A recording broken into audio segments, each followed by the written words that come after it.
guru penggerak Angkatan 10 berkumpul di Jepara menimba ilmu coaching. Assalamualaikum warahmatullahi wabarakatuh. Salam dan bahagia. Jumpa lagi dengan saya, Muhammad Taufik, calon guru penggerak Angkatan 10 dari Kabupaten Jepara. Pada kesempatan ini, saya akan memaparkan koneksi antar materi model 2.3, yaitu coaching untuk supervisi akademik, dengan didampingi Ibu Okta selaku fasilitator, dan Pak David selaku pengajar praktik. Tujuan pembelajaran khusus pada modul ini adalah CGP menyimpulkan dan menjelaskan keterkaitan materi yang diperoleh, dan membuat refleksi berdasarkan pemahaman yang dibangun selama modul 2, dalam berbagai media. Refleksi pertama, pemikiran reflektif terkait pengalaman belajar. Pengalaman atau materi pembelajaran yang baru saja diperoleh. Materi yang baru diperoleh dari mempelajari modul 2.3 adalah coaching adalah sebuah proses kemitraan antara seorang coach dan coachee, dengan tujuan untuk memaksimalkan potensi diri coachee. Coach membantu coachee untuk mencapai tujuan yang telah ditetapkan melalui serangkaian pertanyaan yang bersifat provokatif dan mendukung. Konsep coaching secara umum adalah coaching didefinisikan sebagai sebuah proses kolaborasi yang berfokus pada solusi, berorientasi pada hasil dan sistematis, di mana coach memfasilitasi peningkatan atas performa kerja, pengalaman hidup, pembelajaran diri, dan pertumbuhan pribadi dari coachee. Grant, 1999. Coaching dalam konteks pendidikan, tujuan pendidikan itu, menuntun, tumbuhnya atau hidupnya kekuatan kodrat anak sehingga dapat memperbaiki lakunya. Keterampilan coaching perlu dimiliki para pendidik untuk menuntun segala kekuatan kodrat, potensi, agar mencapai keselamatan dan kebahagiaan sebagai manusia maupun anggota masyarakat. Paradigma berpikir coaching, yaitu fokus pada coachee yang akan dikembangkan, bersikap terbuka dan ingin tahu, memiliki kesadaran diri yang kuat, mampu melihat peluang baru dan masa depan. Prinsip coaching, kemitraan. Dalam coaching, posisi coach terhadap coachee-nya adalah mitra. Itu berarti setara, tidak ada yang lebih tinggi maupun lebih rendah. Proses kreatif. Proses kreatif ini dilakukan melalui percakapan dua arah, memicu proses berpikir, coachee memetakan dan menggali situasi coachee untuk menghasilkan ide baru. Memaksimalkan potensi. Untuk memaksimalkan potensi dan memberdayakan rekan sejawat, percakapan diakhiri dengan suatu rencana tindak lanjut yang diputuskan oleh coachee yang dikembangkan. Kompetensi coaching, kehadiran penuh, kemampuan untuk bisa hadir utuh bagi coachee, sehingga badan, pikiran, hati selaras saat sedang melakukan percakapan coaching. Mendengarkan aktif, seorang coach yang baik akan mendengarkan lebih banyak dan lebih sedikit berbicara. Fokus dan pusat komunikasi adalah pada diri coachee. Mengajukan pertanyaan berbobot. Pertanyaan yang diajukan dapat memicu untuk berpikir, menstimulasi pemikiran coachee, memunculkan hal-hal baru. Coaching dengan alur tirta. Tirta diartikan air. Air mengalir dari hulu ke hilir. Diibaratkan coachee adalah air, maka biarlah ia mengalir lepas hingga ke hilir potensinya. Alur tirta. Tahap pertama adalah tujuan, identifikasi, rencana aksi, tanggung jawab. Emosi-emosi yang dirasakan terkait pengalaman belajar. Emosi yang dirasakan adalah termotivasi untuk belajar lebih dalam tentang coaching supervisi akademik. Cemas berkenaan kemampuan untuk menguasai teknik-teknik coaching yang efektif. Saya merasa tertarik isi materi dalam modul ini, tentang kemampuan menjadi seorang coach. Saya juga merasa senang saat melakukan praktik coaching bersama rekan CGP dalam ruang kolaborasi dan demonstrasi kontekstual. Apa yang sudah baik berkaitan dengan keterlibatan dirinya dalam proses belajar.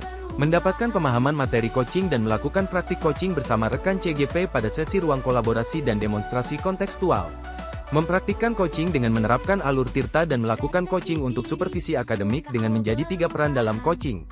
Apa yang perlu diperbaiki terkait dengan keterlibatan dirinya dalam proses belajar? Yang perlu perbaikan terkait dengan kompetensi menjadi coach yang baik, adalah menjadi pendengar yang aktif dan mengajukan pertanyaan berbobot kepada coachee, serta mengikuti alur tirta dalam sesi coaching. Keterkaitan terhadap kompetensi dan kematangan diri pribadi, menambah dan mengoptimalkan kekuatan diri sebagai seorang pendidik, dan juga orang tua yang dapat menjadi seorang coach bagi orang-orang di sekitar. Kompetensi coaching penting dimiliki pendidik untuk menjadi seorang pemimpin pembelajaran, dan untuk memberdayakan rekan sejawat. Refleksi kedua, analisis untuk implementasi dalam konteks CGP, memunculkan pertanyaan kritis yang berhubungan dengan konsep materi dan menggalinya lebih jauh. Untuk membudayakan teknik coaching ke dalam rutinitas supervisi akademis, dengan menggunakan alur tirta, dapat dimulai dengan percakapan pra-observasi untuk menetapkan tujuan, kemudian melakukan observasi, dilanjutkan dengan percakapan pasca observasi, untuk merefleksikan dan merencanakan tindakan lanjut. Mengolah materi yang dipelajari dengan pemikiran pribadi sehingga tergali wawasan, insight, baru. Dalam mengelola materi yang telah dipelajari, Kemudian saya memiliki pemikiran untuk menerapkan coaching dengan murid, atau dengan rekan untuk menemukan hal baru, atau ide baru untuk menyelesaikan permasalahan yang dihadapi. Coaching dalam supervisi akademik ditujukan untuk memahami murid, secara menyeluruh dan mampu mewujudkan pembelajaran yang berpihak pada murid.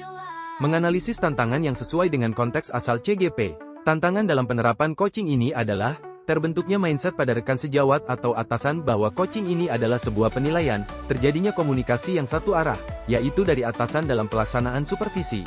Selain itu, dengan beban tugas utama dan tambahan, serta keterbatasan waktu untuk mempraktikkan coaching dengan rekan sejawat atau dengan atasan maupun di komunitas. Memunculkan alternatif solusi terhadap tantangan yang diidentifikasi. Sebagai alternatif solusi yang dapat dilakukan adalah, melakukan sosialisasi kepada tenaga pendidik atau rekan sejawat di lingkungan sekolah maupun di komunitas, tentang pemahaman coaching supervisi akademik, merupakan kegiatan yang dilakukan untuk mengembangkan potensi dan profesionalisme seorang pendidik. Melaksanakan kegiatan coaching dengan rekan sejawat dengan fokus pada masalah di waktu luang. Refleksi ketiga, membuat keterhubungan, pengalaman masa lalu. Saya dulu pernah disupervisi oleh kepala sekolah, namun pada kegiatan tersebut hanya sekadar memenuhi kewajiban, belum memahami makna supervisi yang sebenarnya. Supervisi akademik dilakukan hanya saat kepala sekolah akan mengobservasi kelas dilakukan menjelang akhir semester, situasi yang dirasakan agak canggung dan was-was. Penerapan di masa mendatang. Untuk penerapan coaching supervisi akademik ke depannya dapat terlaksana dengan nyaman, dengan memperhatikan paradigma berpikir coaching, dan prinsip coaching, terjadi kolaborasi dan kemitraan antara coach dan coachee. Selain itu tujuan dalam coaching untuk menemukan ide baru dalam mengatasi masalah, serta mengembangkan profesionalisme. Konsep atau praktik baik yang dilakukan dari modul lain yang telah dipelajari. Pada modul 2.1 materi tentang pembelajaran berdiferensiasi, pendidik harus memahami kebutuhan belajar murid. Setiap murid memiliki kebutuhan belajar sendiri. Dengan memahami kebutuhan belajarnya kita dapat memaksimalkan potensi yang dimiliki. Hal ini sejalan dengan praktik coaching, yang dapat memaksimalkan potensi murid agar dapat menemukan sendiri solusi dari masalah mereka. Dalam pembelajaran berdiferensiasi, dapat dipetakan pada 3 hal, minat siswa, kebutuhan belajar siswa, dan profil belajar siswa. Pemetaan ini digunakan seorang coach sebagai data dalam proses coaching, sehingga murid mampu mengoptimalkan potensi yang ada dalam dirinya untuk menemukan solusi terbaik.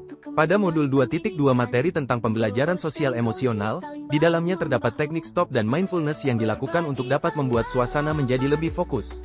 Hal ini juga perlu dilakukan saat melakukan coaching. Seorang coach harus menerapkan teknik tersebut agar dapat fokus dan hadir secara penuh dan mendengarkan aktif.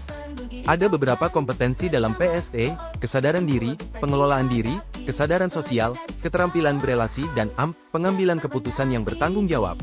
KSE digunakan seorang pendidik sebagai coach dalam proses coaching, sehingga coach mengendalikan diri dan emosi serta menimbulkan rasa empati dan bertanggung jawab dalam mengambil keputusan. Dalam kompetensi coaching dengan alur Tirta, sebagai coach untuk dapat melakukan kehadiran penuh salah satunya dengan kegiatan stop dan mindfulness yang telah kita pelajari di modul 2.2, pembelajaran sosial dan emosional.